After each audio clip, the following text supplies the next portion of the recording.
Working as an FBI special agent was my dream job. My whistleblowing was apolitical and in the spirit of upholding my oath.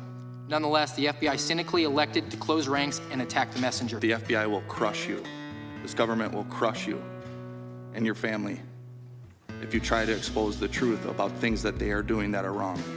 We are all examples of that.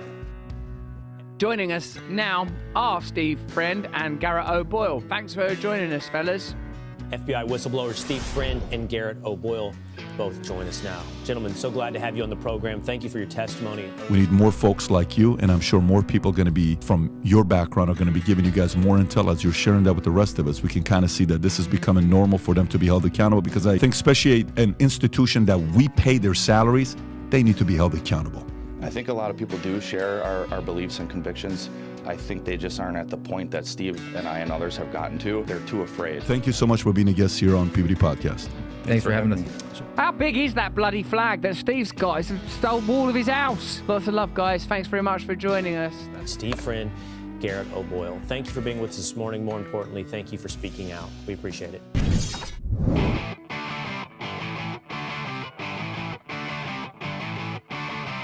You're in the information age, but facts are in short supply. Reject the noise, ask bold questions, and pursue the truth with FBI whistleblowers and founding suspendables Garrett O'Boyle and Steve Friend. This is the American Radicals Podcast.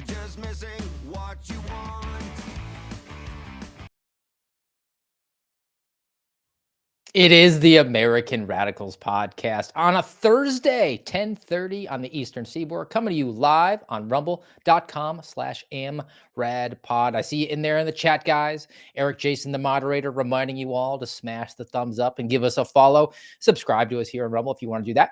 Definitely subscribe to us on iTunes and Spotify and iHeart. And the episodes will be going to Spotify. I'm sorry. I am a technological Cro-Magnon man. I was without my counterpart, GOB Actual, who typically handles that, and I epically failed. So those episodes should hopefully be up there later today when we get done recording, which we do every Tuesday, Thursday, Saturday. We will have the triumphant return of Garrett O'Boyle soon. The technology here almost failed us again this morning, which is in keeping with today's theme, because we're talking about a robust distrust. I'm really proud of that title, by the way. But talking about how there are institutions that have lost our trust and continue to be worth a healthy grain of skepticism because they're continuing to fail us. And that includes our government, which is looking to curb back on free speech and your ability to travel and use guns. And then you have the institutions of academia, colleges, which are fully communist at this point, our tech giants breaking their promises, as always, and even our military does not seem to be as ready as we're hoping it to be. So we've got a lot to get into today. Excited to do it. But before we do, let's thank the show sponsor today, which is going to be the M-Clip Company. mclip.com is where you go, m-clip.com, m-clip.com, and you can use our promo code SUSPENDABLE, SUSPENDABLE, to get 10% off. These are really cool money clips, guys. We are coming up on spring, so they have the affiliation with Major League Baseball. So if you have a baseball fan in your life, you can get them that. You get their initials monogrammed on them, which is an excellent choice for like a graduate going off into greater endeavors professionally. They need to have a nice money clip that makes them look like they're big time, and it won't break the bank because you get the 10% off discount with the promo code SUSPENDABLE, and you can also get our merch, which includes the badge and the logo and everything, all store-wide, m-clip.com, promo code SUSPENDABLES for that 10% off discount. So we're finally here. It's a brand new month, and he has returned. So no longer is it at Real Steve Friend, who is like a raw almond. We need to have the spice. We need to have the dry roast flavor. That is Garrett O'Boyle, my friend and co-host and colleague. Proof of life. How are you doing, sir? I'm doing pretty well, Steve. How are you? Glad to be back. Your audio sounds echoey. I know the input and output issue was there. Maybe you work on that. While you have returned to the public stage, and another return to the public stage. And I wanted to get you right into it because you look dapper. You look like you're well rested, tanned, maybe having some like healthy, like Florida glow to you. And I got to bring you straight back to reality with the return of one Kamalamanism. In fact, please allow me, friends, to digress for a moment. Okay. It's kind of dark in here, but I'm asking for a show of hands.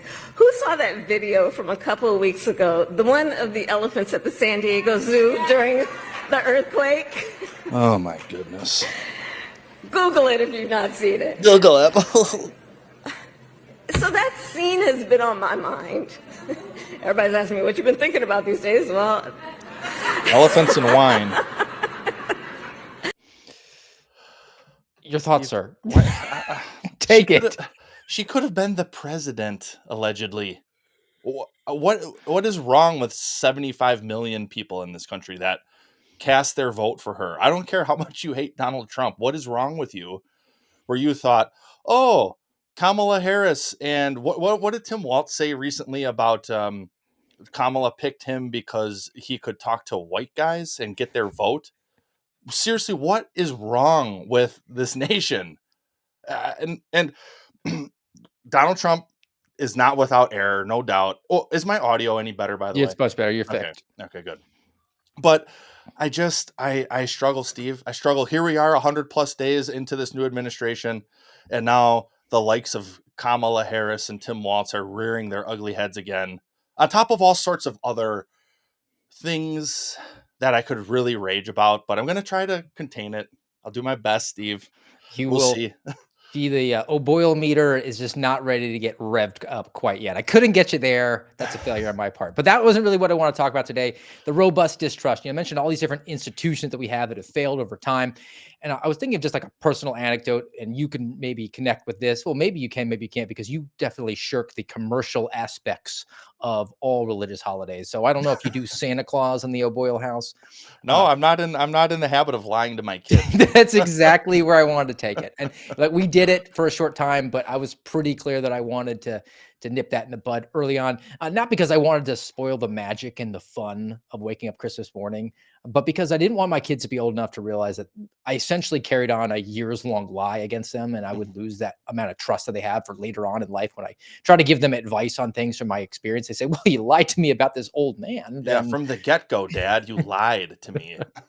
So, using that as my personal experience, I found all these different examples that I want to get to and throw at you. I mean, they're coming across the board. Let's go to our ex-umbrella organization over at DOJ. So Washington Post reports on this because democracy dies in darkness. Civil rights lawyers are leaving. It's good to be back, Steve, just for that. So Harmeet Dillon is now at the helm over at the Civil Rights Division of the Department of Justice. And a whole bunch of attorneys are very unhappy. I mean, why would they?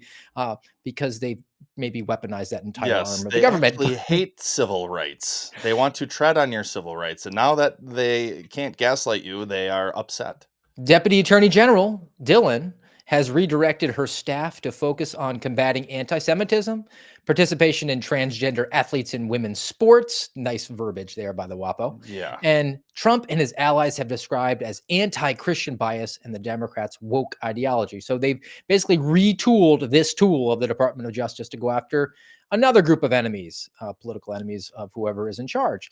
The division had about 380 attorneys, but now they already have like 100 leaving. Good. So roughly a quarter. Civil Rights Division was established in 1957, part of the Civil Rights Act. In the first Trump administration, former DOJ officials said the division was basically left intact. They let it continue to do what it is. And that's a bunch of racialists that find their place, a bunch of communist racialists that find their spot, their choke point in the government and go after their political enemies. He didn't really do anything in the first term. But in the second term, and the WAPO is decrying this, nearly every civil rights section has been upended. The immigrant and employee rights section is now primarily focused on ensuring that foreign workers are not favored over U.S. citizens and job opportunities. I mean, perish the thought. Attorneys once dispatched to ensure education facilities are not discriminated against minority groups, as in they're not saying that, like, if you're tan and get in trouble that you shouldn't get in as bad a trouble. They're now concentrating much of their resources on ensuring institutions are not being anti-Semitic. So how is this like robust distrust? I distrust 100% everything as it pertains to the Civil Rights Division of the Department of Justice. It's the crown jewel. I think it was described by Eric Holder when he was the Attorney General of the United States, above the Department of Justice, because it is the ring of power, or at least one of them within the criminal justice system at a federal level, because they use that for consent decrees, and they push down on police departments nationwide, and they push down on school systems, as we'll get to in a second. So why, I mean, what proof of concept do we have that we would distrust this agency, other than the fact that all of the communists are now evacuating because they're no longer able to use and wield the power like they want to punish their enemies and reward their friends? Yeah, I mean, when I look at the Civil Rights Division, and Harmeet's been there, what, a week or something like that? And just the rapid pace that these subversive Marxists, which, as an aside, there are people out there, mostly some retired FBI agent types, who have taken umbrage with us for calling these people in the government subversive Marxists.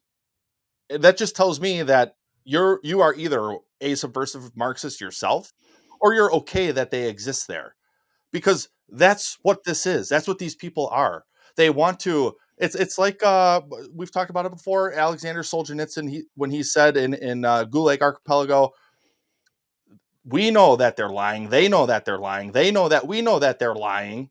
And I forget the rest, but you can look it up. All right, but that's exactly what this is, because these attorneys, they were, maybe still are to some degree, assigned to the Civil Rights Division.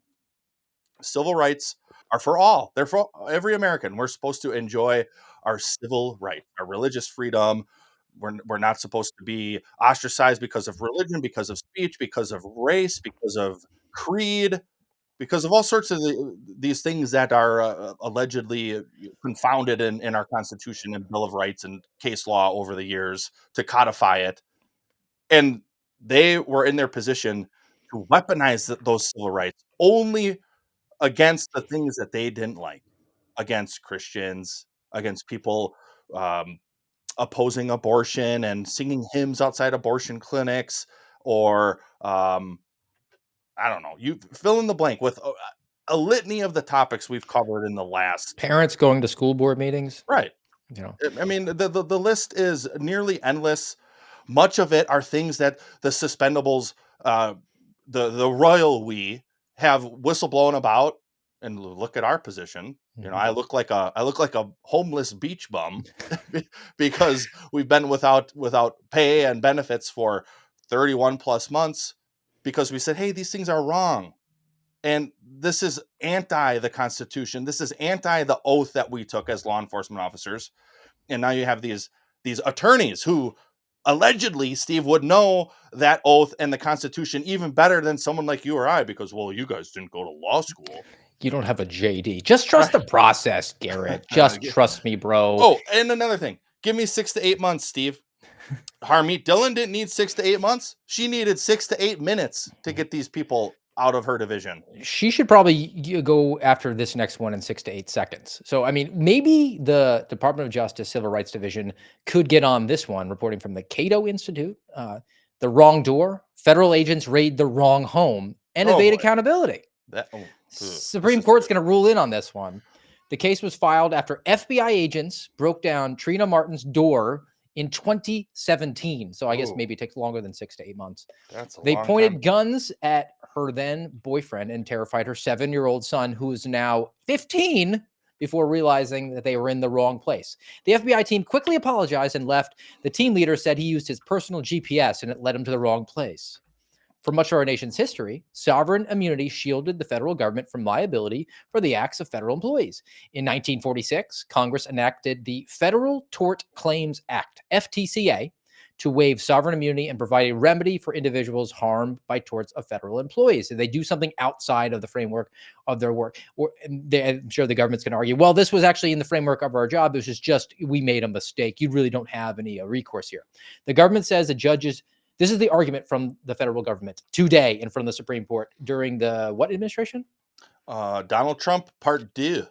The government says the judges shouldn't be second-guessing decisions made in the absence of a specific policy, and that Martin can't sue over an honest mistake.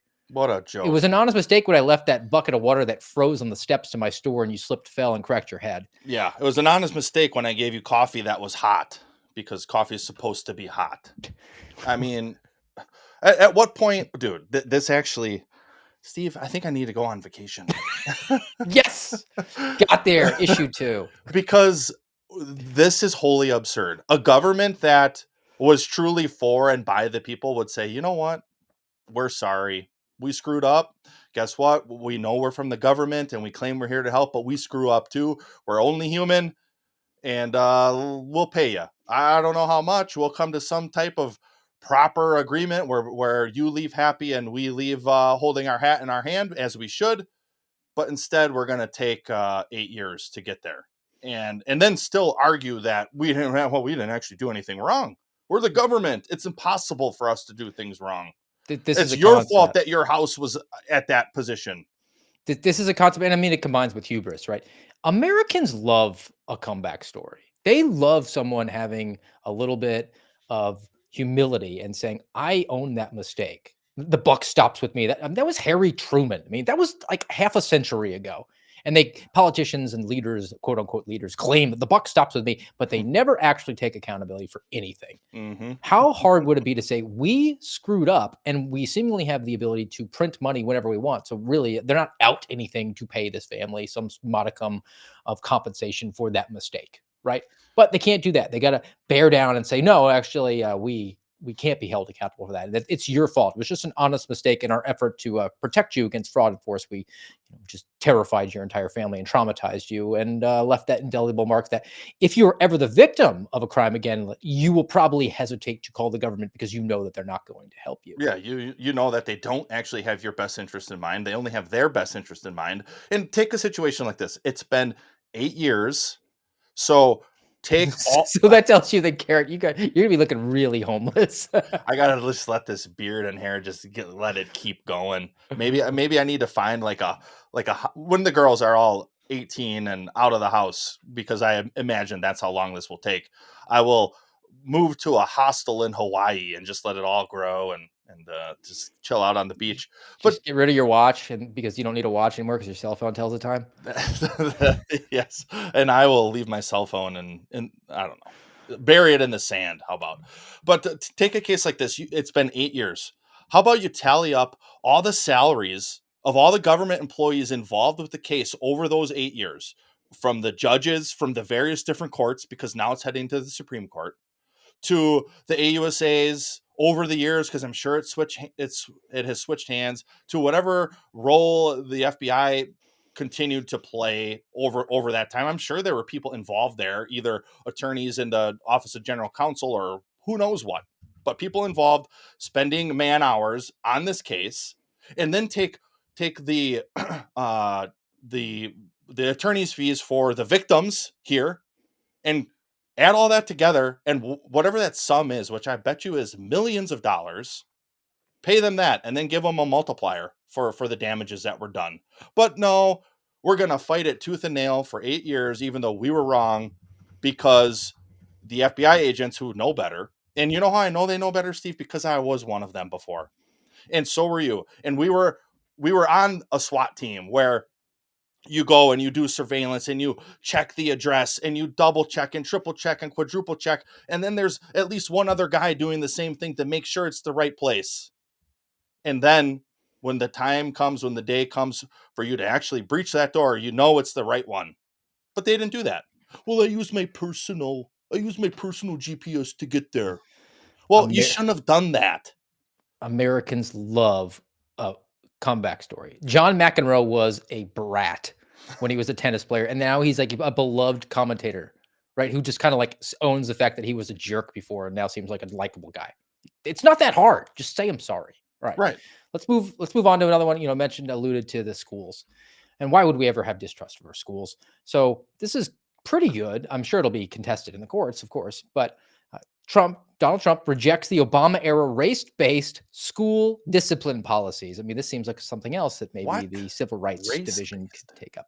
Yeah. So Wednesday, last week, the Trump White House issued an executive order on discipline, rejecting educators' use of racial quotas when they met out suspensions or expulsions among students. The quotas have generated much discussion because Obama endorsed their use in 2014. They've been in use for over a decade.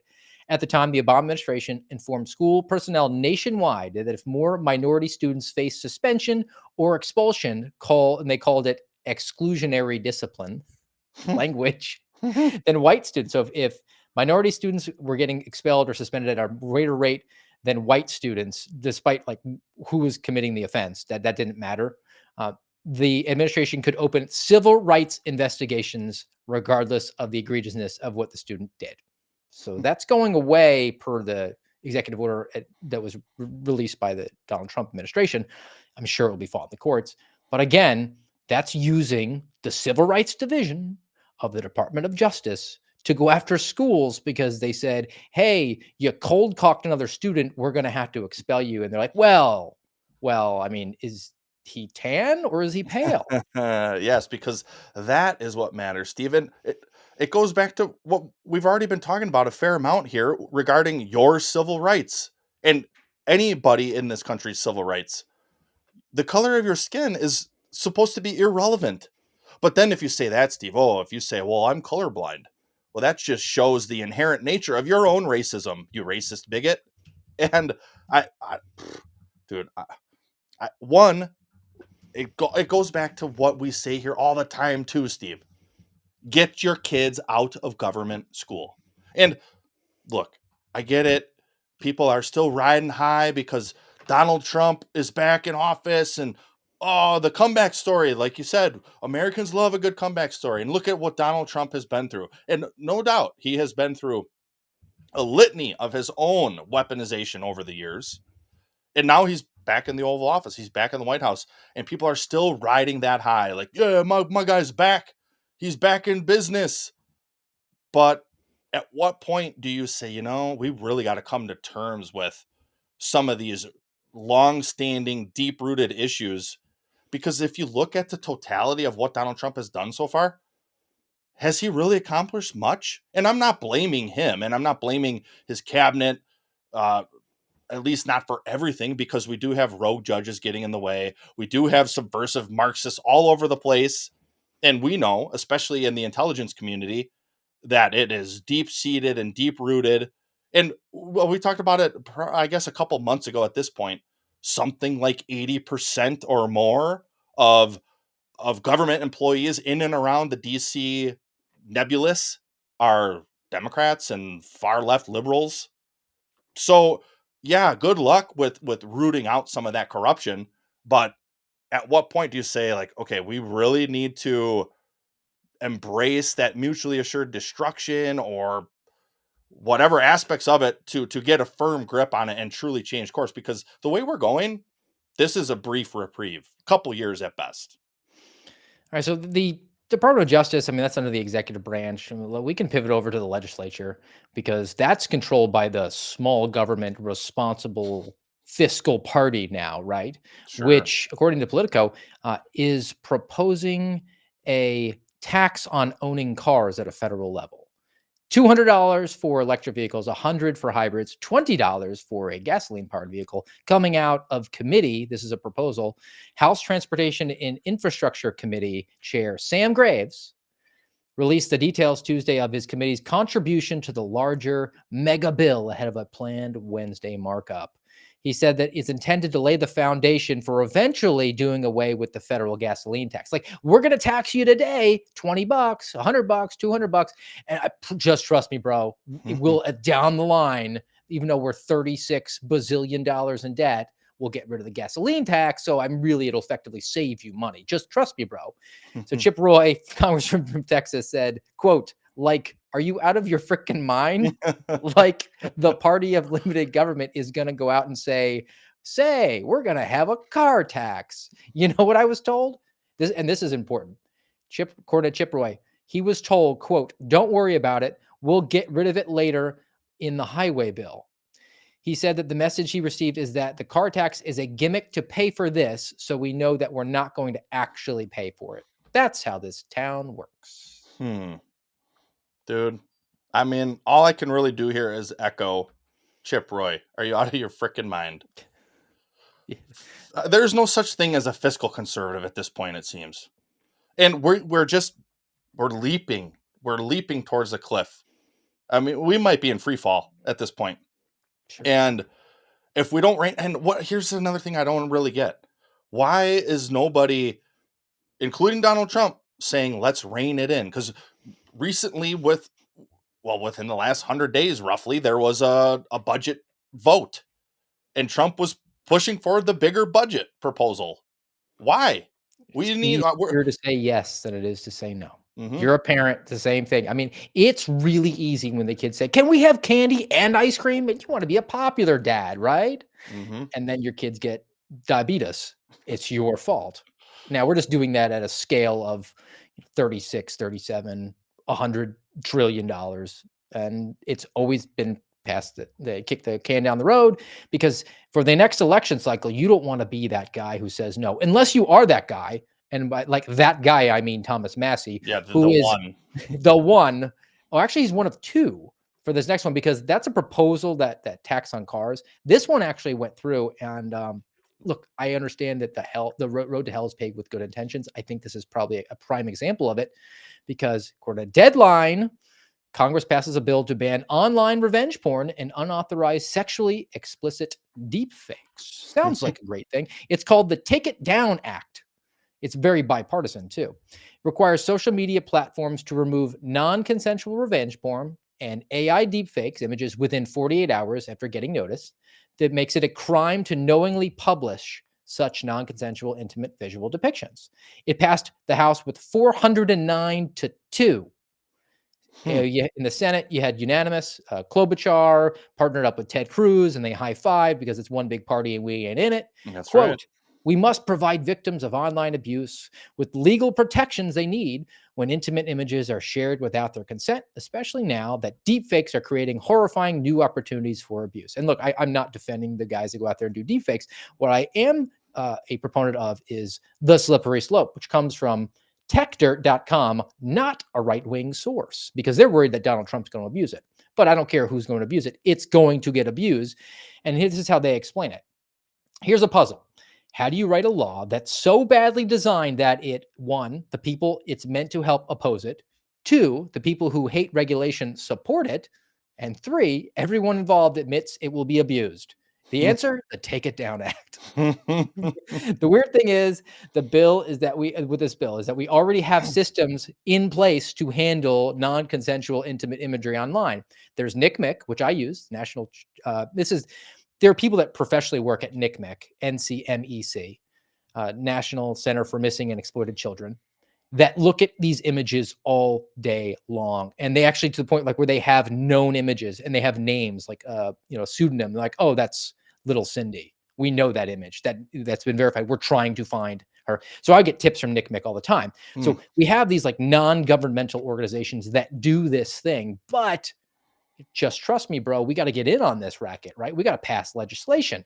So back to this tech dirt piece, they have the NCMEC, then you have stopncii.org, nonprofit effort that's gotten virtually every major platform, including Meta and TikTok and Pornhub, to participate in removal efforts. But apparently, working solutions aren't exciting enough to Congress. Instead, they're building on these proven approaches. They've decided to create an entirely new system that somehow manages to both be weaker at addressing the problem and more dangerous because it's ripe for abuse. Dude. I mean, how far are we from saying like, hey, that political ad is afoul of this Take It Down Act, even though it's reporting accurate information? You must take it down within 48 hours because I've made the allegation. If you fail to do it, I mean, it's almost like a red flag law for firearms. Like, take the gun now, we'll adjudicate it later. Mm-hmm. That's what this law sets up. Take the image down, take the video down now, and we'll adjudicate whether or not it was accurate later. Yeah. And even if it's taken down for 1 second, it is infringement on free expression. And I say that knowing that the intention behind it, or at least the claimed intention behind it, is to take down the revenge porn and the deep fakes where they're making it look like people are engaged in activities that they typically didn't engage in that are salacious to make them look bad and to besmirch their reputations. Yeah. This for me, this is it comes back to this long-standing philosophy I had going back to my Army days is kind of when I started to formulate it. And probably on my first deployment when I was in Iraq, I saw the way these people were living. and, going and fetching water from the stream, and, just very different than what we know here. Shitting in a hole in the ground, like it just and there was some culture shock there. And even on our FOB, our forward operating base, our conditions were way better than everybody that lived in and around the area I was in. And I remember coming to this conclusion, or this idea, that I eventually molded over time into my law enforcement career, where it's hard to be the good guy. I used to think America was the good guy, and in some ways maybe we are still, but I have a lot more difficult of a time accepting that as a blanket statement. Nonetheless, as an individual, we can all still be the quote unquote good guy. And it's it's not everybody gets to be the good guy. And whether it was in the military or even later in law enforcement, it would have been easy to be a little tyrant and just slap handcuffs on everybody. And there are guys like that. I knew guys like that. And I never thought that that was a good way of policing. I knew guys that would intentionally uh, rile up someone they were dealing with so they could then arrest them, or so they could then fight. I don't think It's called pissing off the police. How did he get arrested? POP. POP. Yep.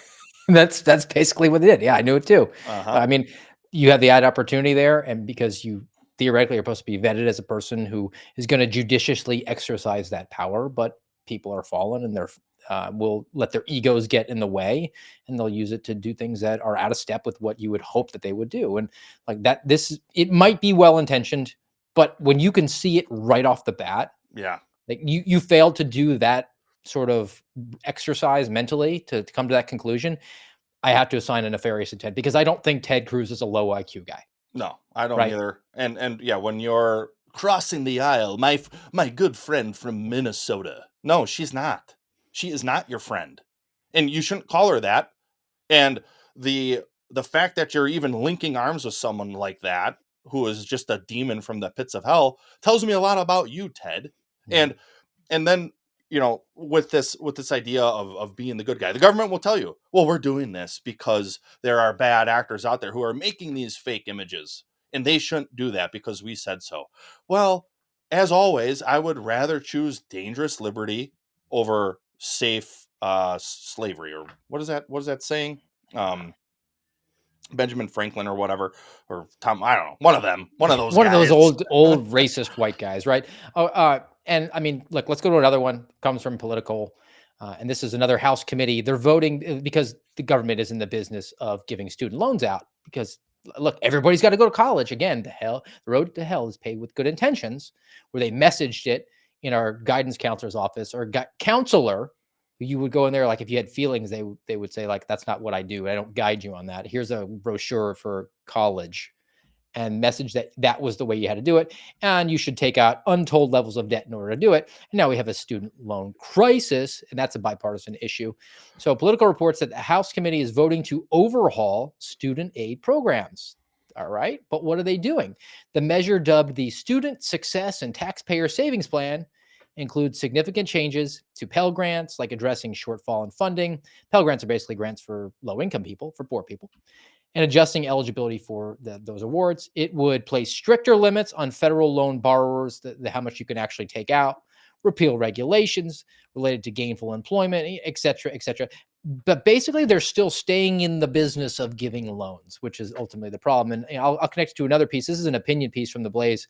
Carol Roth, she's a recovering investment banker. I like her takes. And she says, actually, this is a golden opportunity to smash the student loan trap. And she gives a couple of different things. And let me get your thoughts on these one at a time. I got 4 suggestions that Carol Roth has. Okay. Donald Trump should work with Congress to get the federal government out of student loan entirely. Yes. Concur. We're not a bank, guys. All right. And the administration should pressure universities, particularly nonprofits with massive endowments like Harvard with $56 billion, to maintain their tax-exempt status. Those colleges and academic institutions must justify the return on investment for their degrees. So, like, if you have a like $50,000 salary is what you would expect from getting a particular degree. Like it doesn't justify a $200,000 tuition. So you have to align the financial incentives with real world job skills, like which a real bank giving a real loan would do. Like if you went into a bank and like, hey, I want to buy a Hoopty Corolla from 2001. Can I get a loan for 65 grand? The bank would say like, no, that's not a good investment for us. We're not going to give you that loan. But that's essentially what happens here. Third one is student loans should undergo an underwriting process based on the student's academic aptitude. So, like if you roll in, you got a C's on your and 1100 on your SATs, they're going to say like, I don't know if I want to give you a lot of money to go to this academic institution when you probably don't have the chops. You probably should look elsewhere.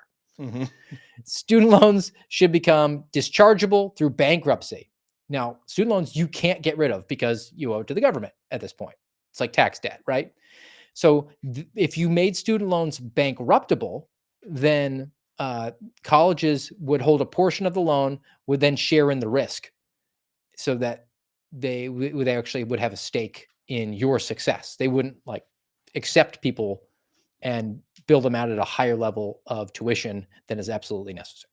Yeah, and think of I don't know what the stats are like now. It's just based off my time in college or kids I knew in high school who I'm going to college. A lot of them end up dropping out and then they're slapped with all this debt because they accepted the loan. They fell into the loan trap. And I'm sure since our era of high school and college that the trap is only worsened and the government's involvement has only deepened, which means more money, more loans, more debt, and Trump absolutely should smash the student loan trap. I remember in high school, my parents talking about when they went to college and they were kind of stunned. We were filling out these FAFSA forms to get the loans and the Pell Grants and all this stuff. And they were shocked at how expensive college was. And, it's not like we busted out the calculator and adjusted for inflation, but both of them were like, this is crazy. When we were in college, we were working a part-time job and had no problem really affording tuition because the government was not nearly as entangled in it as they are now. And there's a whole nother piece to add to the outrageous salaries that a lot of these people are getting. And it's all because they're just swimming in money. Oh, the government's going to be our backer here. And they have huge funds coming in, so they're able to staff up, right, and hire a bunch of administrators. And it's a nice place for communists to land, jobs that are lucrative because it seems like limitless funds come in. So just come and work at this university, right? And why don't you be a grant writer and get us billions of dollars from the federal government, getting us even more money. Mm-hmm. And then at the same time, they can do the indoctrination. And that's how you can send off your 18-year-old who's relatively conservative and they come back with blue hair and they cut off their genitals and they hate you because that's what the academic institutions now, which is also good. This comes from the City Journal because we have all these broken institutions. Just trust us, bro. And this is about Princeton. It comes from Chris Rufo. Quote, "We can't hire a white guy, a professor on life at Princeton." And this was an interview. So there's a lot of back and forth. I'll read just some of this anonymous professor's responses back to Chris Rufo about he actually works at Princeton.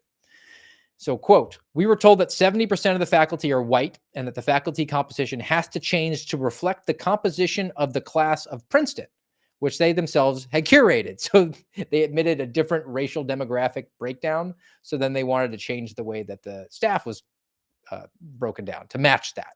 So having engineered the class a certain way, they wanted to then engineer the faculty. "I have a colleague in the sciences, and he was told by the department, 'You can't shortlist this person. We can't hire a white guy.' This colleague went to the chair, who was Jewish, and said to him, 'In the 1930s, that's what they used to say about Jews here at Princeton. Yeah. We couldn't hire them because they were Jewish.'" Yeah. All right, another quote. "All the people who have been signing these anti-Israel petitions and going to the encampments are being considered for top administrative positions. For instance, there's a woman here named Ruha Benjamin, who has just been given the MacArthur Award. She led a group of students to take over a building here and exited minutes before the police showed up. Yikes. A scientific department had displayed photographs of all of the previous department chairs for the last 70 years. They were all men, and many of them Jewish. One day they were all taken down because they were found objectionable. So you should definitely take out $200,000 to go to Princeton. Yeah. You know, Steve, why do humans fall into another trap? The failure to remember history trap. And how many was, oh, this is different. Ah, come on. You can't compare this to Nazi Germany. This is different. White people are clearly bad and a scourge on society. And the orange people are even worse. Exactly. They're the worst of the worst white people. They're fake Florida tan or whatever, too many carrots that adds to their strange pigmentation. But and that's what they'll argue. Well, this is different. They actually are a scourge on society. And it's been time and time and time again. Americans, it was blacks, in Germany it was Jews. I mean, it's Untermensch. Throughout history is now it's coming home to roost again with white people. You're bad because you're white, because I say so, and we can't hire you. I can't help but think of our trip to the Holocaust Memorial Museum. I know we talk about it a lot. It has been a pinnacle for you, me, Kyle, Marcus, others who are behind the scenes.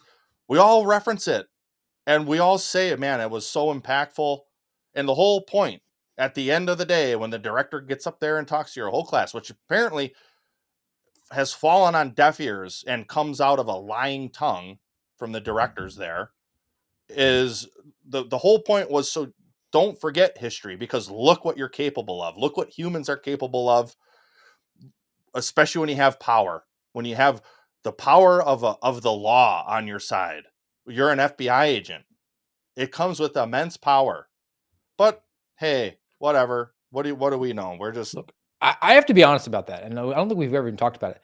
I sort of rolled my eyes when they were talking about that. Like, I mean, the idea that yeah, I will definitely turn those water hoses on people. Mhm. Like you're assuming that that's what I'm going to do, right? I'm like think I'm around fellow travelers here intellectually. Like we're supposed to be vetted with integrity. That is one of the words of the motto, right? Like why are we subject to this very patronizing speech? Yeah. And it is spot on for so many so people many. there, which is probably why they're not doing the field trip anymore. That'll be our lasting legacy at the FBI. They will cancel the Holocaust Memorial Museum trip. Right? Another institution is big tech. So we've talked about government and academia. And let's talk about big tech. Now, you seem like a pretty much a freedom guy, Garrett. I don't imagine that you bought into the Google Nest that allowed you to like change your thermostat and totally didn't set you up for a private company to change your thermostat and have Yes. control over your energy consumption, by the way. But they broke the deal. Damn it. Oh, This comes no. from Google itself. Number of Google Nest thermostats just got a lot less smart as the giant announced it will no longer provide software updates or support for the models manufactured in 2011 and 2012. It means that the main appeal of the devices, controlling them remotely to adjust the temperature from anywhere, as well as to create schedules, like during the day and you're not home, you might want to tweak it because why would you consume energy then? It will no longer be available. But customers who have paid precisely to have those features will still be able to make manual adjustments. So you basically go right back to Yes, what you you're were all- that you paid for. It's like the iPhone where they changed the charger, right? Like you have to buy the new one, right? Yes. Okay, but I want to know why, because I can't help it, Steve. It must just be a natural evolution of my life. I immediately jump to questions and pessimism. I want to know why they're doing this. Are they coming out with some new, instead of teaming up with Nest, Google has created their own that's going to be able to monitor and track you even more. They're going to put a little chip in there that's a listening device as well. So I think it's to force you into getting the newer stuff to paying them. But how much you want to bet if we had some sort of a blackout situation energy wise, like they had in Europe, that they'd be able to activate to 2011, 2012 nests and turn your thermostats down. 100%. I mean, right? It's all about control. And these tech companies, these tech giants that have exploded in the last, I don't know, decade or two, with Alphabet now, but Google, YouTube, Amazon, Facebook, Meta, They're all like the government. They're just grasping at more and more power and control. Mm-hmm. All right, let's talk about your former stomping grounds, the United States Army, because look, Americans still, and relatively on the right particularly, they have a lot of faith and trust in the military. I know they've had problems with the DEI and other things that they're trying to root out there, and judges keep stepping in the way and stopping from happening. But I think that you can see just in the amount of people who have signed up now, Yeah. the recruiting numbers are back up, and it's going to take those guys a while to matriculate through. And there might actually be like a President Newsom American Psycho by the time that they're, ready to go into the fight. But if they go into the fight, they're going to have suboptimal equipment like tanks. So this one comes from Defense One. The Army made a tank and it doesn't need and can't use. Dude, I mean, this is the headline, Steve. This headline has existed our entire life.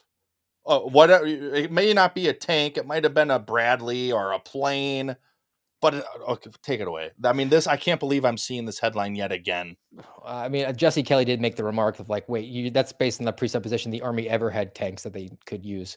But so as the 101st Airborne Division prepared last year to receive their first M10 Bookers, armored combat vehicles designed specifically for infantry forces, staff planners realized something.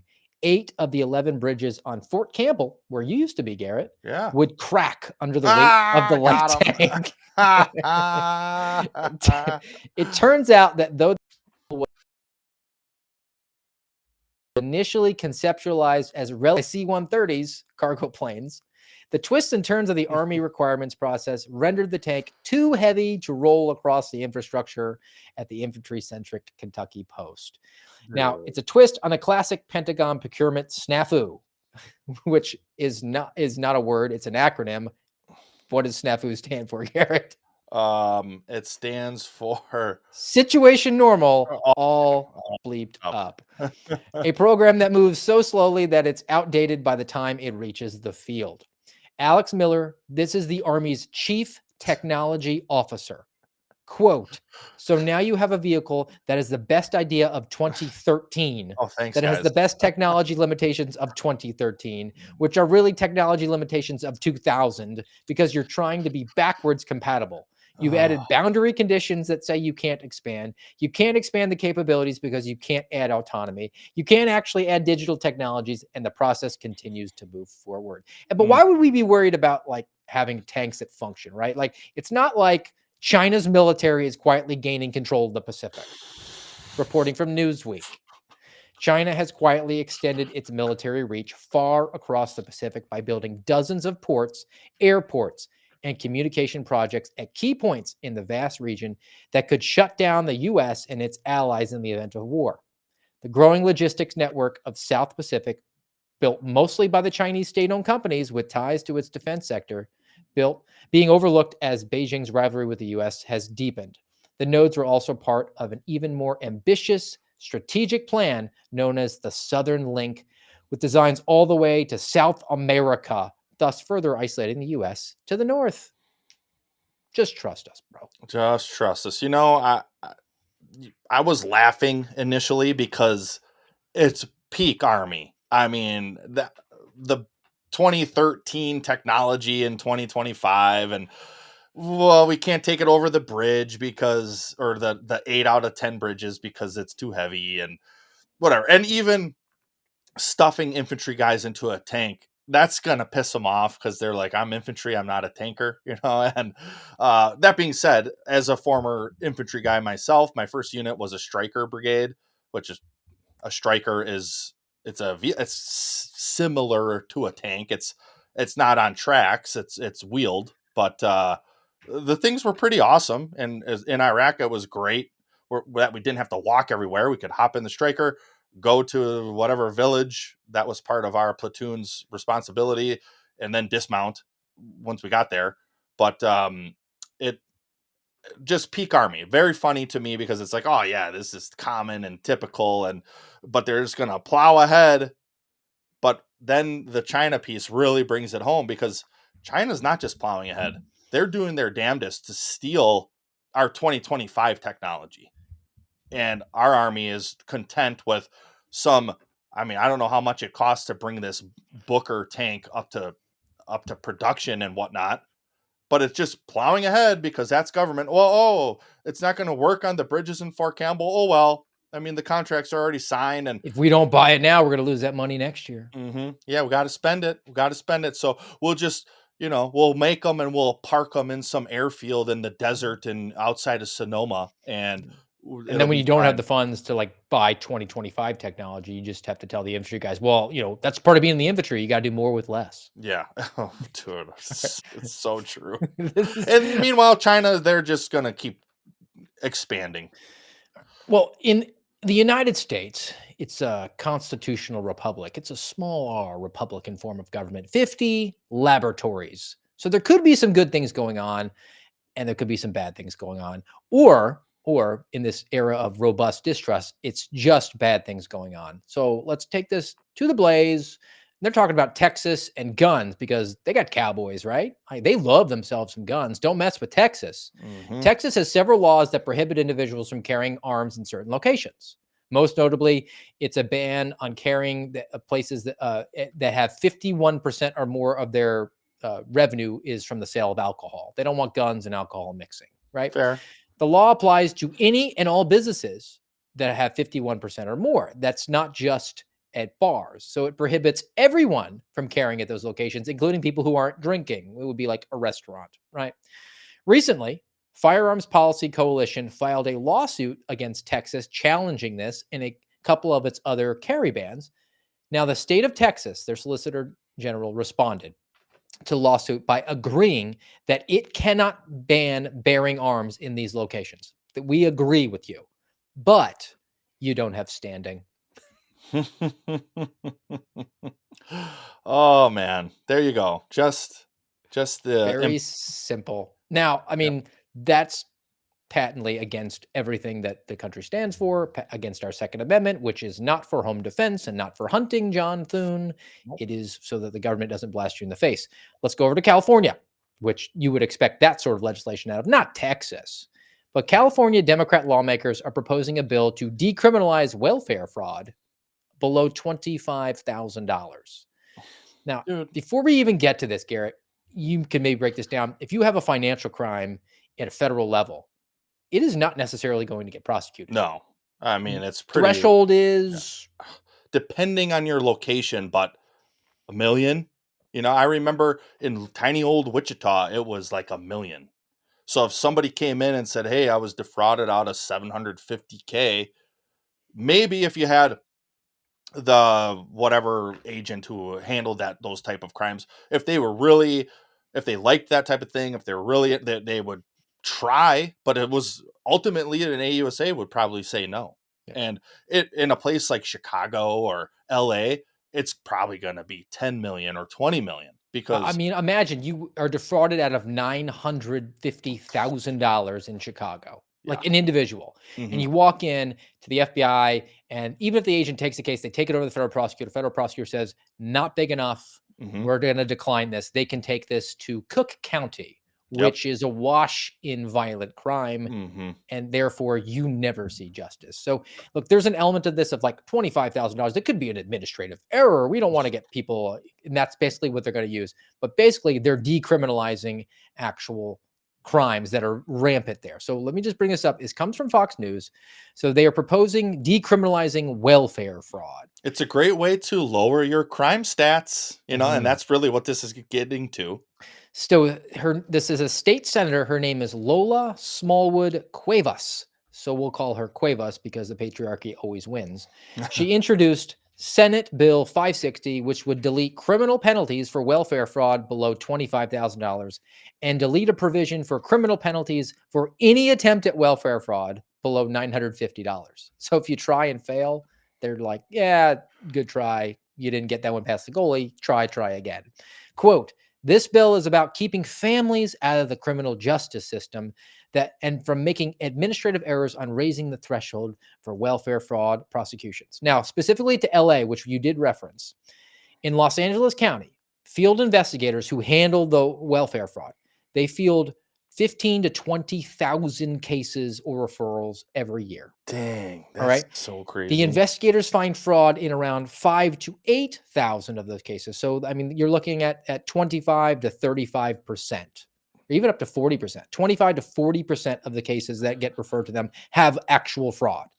Of that, 200 cases, 200 out of 8,000 get sent to the district attorney, and they get almost 100% conviction out of those 200 out of 8,000 cases. So they're already, before decriminalizing this, they are being very sparse in what they select. So now they're just going to say, well, we're just taking down the number of cases. So out of 15 to 20,000 cases, like, we'll just, at the very outset, we'll kick out a whole bunch of them. Mhm. So ergo, it'll look like the 200 cases we wind up taking are a higher percentage, because now we're only looking at 2,000 cases rather than 20,000, and 200 out of 2,000 looks a lot better than 200 out of 20,000. Yeah, but hey, Steve, government law enforcement, they don't have quotas. I mean, they don't have numbers. There's no number games going on here. They just take them as they come, and we just do our best. Mm. But just move to, if you're into doing crime, if you're into fraud, move to LA. You'll get away with it. Just keep it under 25K. You'll be all right. If you're into having sex with teenagers, also go to California, Oh, which is our last story. California lawmakers are going to block an effort to make it a felony to buy 16 and 17-year-olds for sex. what? Steve, Do I need to even break this down? I'm So oh, it was a bill last year. A Republican brought forward. They wanted to make it a felony to buy a child under the age of 18 for sex, how is it not already? because it's California. Yeah, Because they tried to connect it to LGBTQ rainbow kamikaze stuff, because they say that grooming children is good for them. dude. And having a 45-year-old gay man sodomizing a 16-year-old shouldn't be a crime, because he's just coaching him into that way of life. So Mhm. before the proposal, it had been a misdemeanor crime to have sex with somebody under the age of 18, to buy them, basically prostitution, underage prostitution. Now, this senator, her name, is Grove, and other lawmakers in the Senate and the Assembly last year struck a deal. They called it the ultimatum, to allow the felony charge only to apply to purchasing kids under the age of 16. 15 and under, still a felony. 16 and 17, we'll make it a misdemeanor. Dude. Now they're going to block it. They wanted to update it and make it a felony for all minors under 18 and under, but they're going to block it and keep it as a misdemeanor in California. Man, that I don't have much to say other than this is why Sodom and Gomorrah was destroyed, because they went down this path of sexual deviancy, and it only gets worse and worse and worse until you're struck blind by angels, and you're struck blind because all the men in the city want to rape them. And then Lot even says, "Take my daughters." Thanks, Dad. Appreciate that. But he Were they probably knew. 16 though? I wonder. I don't know. That's a good question. Too soon. And they're struck blind, and they're so sexually depraved that they don't even care. They try to claw down and break down his door to rape them anyways. And this is I really don't think it's a far shot from here. Now, in Wisconsin, I mean, I've not been a cop here for quite some time, but last I checked, it was still a felony to, if you were under 18, to do it. Well, one, you can't, it's illegal to prostitute here anyways, but there it's, oh dude, it just, good luck, America. Enjoy the reprieve that we have, because things truly aren't getting better. This isn't getting better. I know it's California, but as goes California, so goes the nation. So it will just be a matter of time before it hits Milwaukee, Wisconsin, or Des Moines, Iowa. And maybe it will be years still, but this is the path that we're on. This is why we have a robust distrust of every single institution, and they're not really doing the things that we would expect them to do to regain that trust. They're not apologizing for the mistakes. And when they are, in fact, trying to, maybe through good intentions, pass legislation or policies, they're failing to do second level thinking. They're only thinking of the immediate action and messaging. And the people doing that are people you would expect to be doing that in-depth, long-term conceptualizing of like, well, what are the downstream consequences here? Well, no, they just want the instant sugar high and rush and say, we're having bipartisan agreement here. So that's sort of wrapping it up for this robust distrust. It's a welcome back for Garrett. And I don't have to fill those big, massive shoes today to get the final thoughts.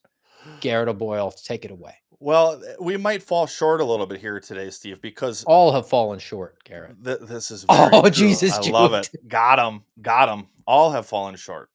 This is true. But I'm still having audio issues with some of my tabs, and YouTube is one of them. So I know you noticed it in the beginning, but if you weren't with us for the whole episode, I was having a little issues in the beginning, sorted that out, but apparently not entirely. And as I told Steve before we kicked it off, I blame Liberty Counsel for this because I told them I was going to be away, and they said, can you bring a laptop and your mic, and can we try to do a podcast? And I was like, okay, fine, we'll do it. And guess what? We ended up trying to troubleshoot things for like 45 minutes, and we postponed because we couldn't figure it out, which I'm to blame, really. I couldn't figure out, for some reason, my microphone, which I use here all the time, I couldn't get to work with my laptop, which I have used on my laptop before. So I don't know. But so we may not have the clip from Vodi Bakum today, but we're going back where we left off last time I was here, which was, I don't know, like a week plus ago, last Tuesday. And it's 1 John chapter 2. I think it ties in really well, especially with that last disgusting story we did. 1 John chapter 2, starting in verse 15. Do not love the world or the things in the world. If anyone loves the world, the love of the Father is not in him. For all that is in the world, the desires of the flesh and the desires of the eyes and the pride of life is not from the Father, but is from the world. And the world is passing away along with its desires, but whoever does the will of God abides forever. So we'll try this. Steve, you let me know right off the bat if you can hear it. If not, we'll call it a day. The love of the Father is not in him. Do not love the world. Now, it's very important to note that this word world, especially in Johannine literature, is used in at least three different ways. First of all, the world can refer to all creation. We see this in John 1, John 3, John 4, John 6, John 7, John 8, over and over again. This word cosmos refers to all the world, to all the created universe. John is not saying here that we should not love this universe, this world, this earth that God created. That's not what's being said here. Secondly, the term world refers to the people that inhabit this world that God created. And God is not saying, do not love people, do not love mankind. Absolutely not. We know that it doesn't mean that. Because the love that we're called to give, even to our enemies, the great commandment, love the Lord your God with all your heart and love your neighbor as yourself. So John can't be talking about that first world here, and he can't be talking about that second world here. That would be a contradiction. However, there's a third use of the term world. And that third use refers to the spiritual realm that is in opposition to God and in rebellion against his kingdom. It is that third sense of world that is being discussed here. So when John says, do not love the world, he says your love becomes sinful when it's directed at that system that is anti-God, that system that is anti-kingdom, that system that is satanic.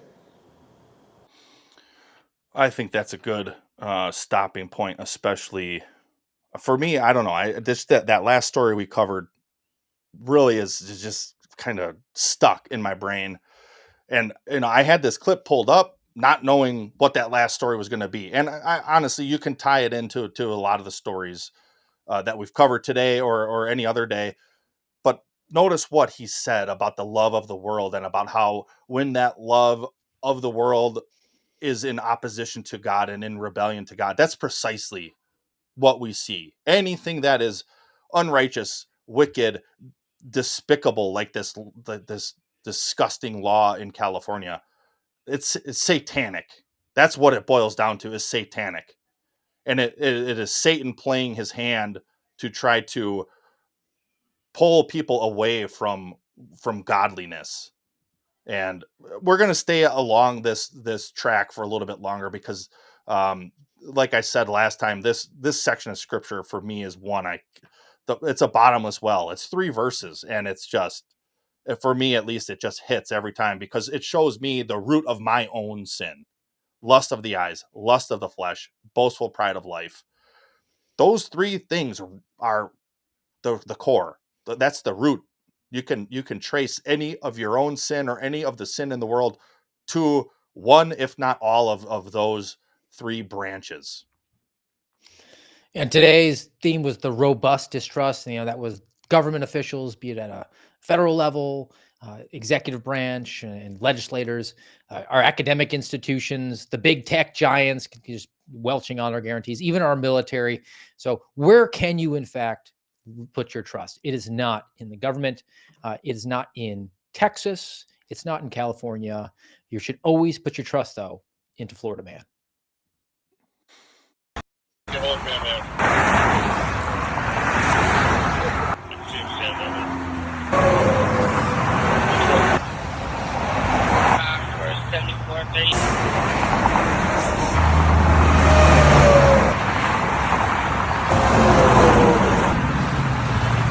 Never my wildest dreams. Steve, I got That's only up the road for me, man. Dude, I have to move there. I must. All right. I think I need to start pitching the Give, Send, Go again because I need a few more dollars to make it. You noticed that the sheriff's deputies were just standing by. They were state actors, and Florida Man took care of business. Let them do it. All right, guys. Appreciate you, as always, for joining us today on the American Radicals podcast. Back with you Saturday, 10:30 Eastern time here on Rumble. Until then, have a great day.